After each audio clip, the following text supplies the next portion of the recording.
మోడీ గారు వెన్నుపోటు పొడిచాడు ఆంధ్ర రాష్ట్ర ప్రజలకు. ప్రత్యేక హోదా ఇస్తాము అని చెప్పి 10 సంవత్సరాలు ఇస్తామని మోడీ గారు స్వయంగా మాటిచ్చి ఆంధ్ర రాష్ట్ర ప్రజలను మోసం చేశారు. అలాంటి వాళ్ళను ఎత్తి పట్టుకున్నారు ఈ రోజు. అలాంటి వాళ్ళతో పొత్తులు పెట్టుకున్నారు ఈ రోజు టీడీపీ అయినా జనసేన అయినా. ఇది ఎక్కడి న్యాయం అని అడుగుతున్నాం. నిన్న మోడీ గారు వచ్చారు, ఇదే విశాఖపట్నానికి వచ్చారు. ఒక్క మాటైనా మాట్లాడారా అండి? ప్రత్యేక హోదా గురించి మాట్లాడారా, లేకపోతే విభజన హక్కుల్లో ఒక్క వాగ్దానమైనా నిలబెట్టుకుంటామని చెప్పారు. ఉత్తరాంధ్ర రాయలసీమకు స్పెషల్ ఎకనామిక్ ప్యాకేజ్ మన హక్కు, ఒక్క మాటైనా మాట్లాడారా? కడప స్టీల్ ఫ్యాక్టరీ మన హక్కు, ఒక్క మాటైనా మాట్లాడారా? మన బిడ్డలకు ఉద్యోగాలు 2 కోట్లు ఇస్తామన్నారు సంవత్సరానికి, మన బిడ్డలకు 1 లక్ష కూడా ఇవ్వలేదు. ఒక్క మాటైనా మాట్లాడారా? విశాఖ స్టీలును కాపాడుతాము, విశాఖ స్టీలు ఆంధ్ర రాష్ట్రానికి చాలా ముఖ్యము అని ఒక్క మాటైనా, ఒక్క అష్యూరెన్స్ అయినా ఇచ్చారా? అలాంటి వాళ్ళ గురించి ఎంతో గొప్పలు చెప్తున్నారు ఈ రోజు టీడీపీ జనసేన వాళ్ళు. వైసీపీ ఏం తక్కువ తినలేదు. జగన్మోహన్ రెడ్డి గారు ఒక పక్క టీడీపీ సక్రమ సంబంధం పెట్టుకుంటే, జగన్మోహన్ రెడ్డి గారు అక్రమ సంబంధం పెట్టుకున్నారు అదే బీజేపీ పార్టీ.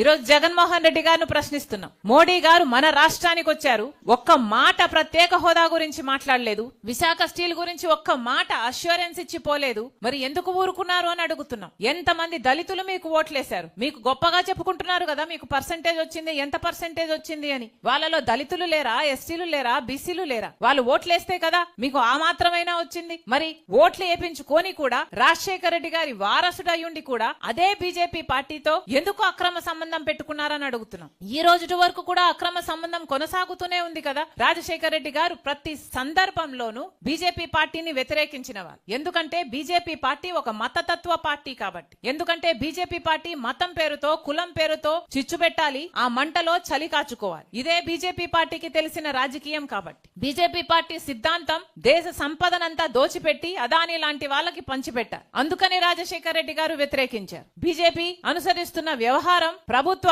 వ్యవస్థలను అన్నిటినీ, ఆర్బీఐ అయినా, సిబిఐ అయినా, ఈడీ అయినా, ఇన్కమ్ ట్యాక్స్ అయినా, స్టాక్ ఎక్స్చేంజ్ అయినా, ఏ వ్యవస్థనైనా తమ గుప్పిట్లో పెట్టుకొని స్వార్థ రాజకీయాలు వాడుకునే పార్టీ బీజేపీ పార్టీ కాబట్టే రాజశేఖర రెడ్డి గారు ఆ రోజు నుంచి వ్యతిరేకిస్తూ వచ్చారు. మరి అలాంటి రాజశేఖర రెడ్డి గారి కొడుకై ఉండి జగన్మోహన్ రెడ్డి గారు అదే బీజేపీ పార్టీకి ఎందుకు కొమ్ము కాస్తున్నారు? అదే బీజేపీ పార్టీకి ఎందుకు గులాంగిరి చేస్తున్నారు? వీళ్ళ రాజశేఖర రెడ్డి గారి వారసులు. మళ్ళీ చెప్తున్నాం, ఈ రోజు బీజేపీ పార్టీకి వ్యతిరేకంగా రాజశేఖర రెడ్డి బిడ్డలలో ఎవరైనా నించున్నారు అంటే అది నేనే, షర్మిలారెడ్డి మాత్రమే. మళ్ళీ చెప్తున్నాం, ఈ రోజు ఆంధ్ర రాష్ట్రంలో ఏ పార్టీ అయినా బీజేపీ పార్టీకి వ్యతిరేకంగా నించుంది అంటే అది కాంగ్రెస్ పార్టీ మాత్రమే. మళ్ళీ చెప్తున్నాం, ఈ దేశంలోనే బీజేపీ పార్టీని వ్యతిరేకిస్తున్న ఏకైక అలయన్స్ ఏదైనా ఉంది అంటే అది ఇండియా బ్లాక్ మాత్రమే. ఇదే బీజేపీ పార్టీ అధికారంలో కొనసాగితే రాజ్యాంగాన్ని మార్చే ప్రమాదం ఉంది. ఇదే బీజేపీ పార్టీ అధికారంలో కొనసాగితే రిజర్వేషన్లు రూపుమాపే ప్రమాదం ఉంది. ఇదే బీజేపీ పార్టీ అధికారంలో ఉంటే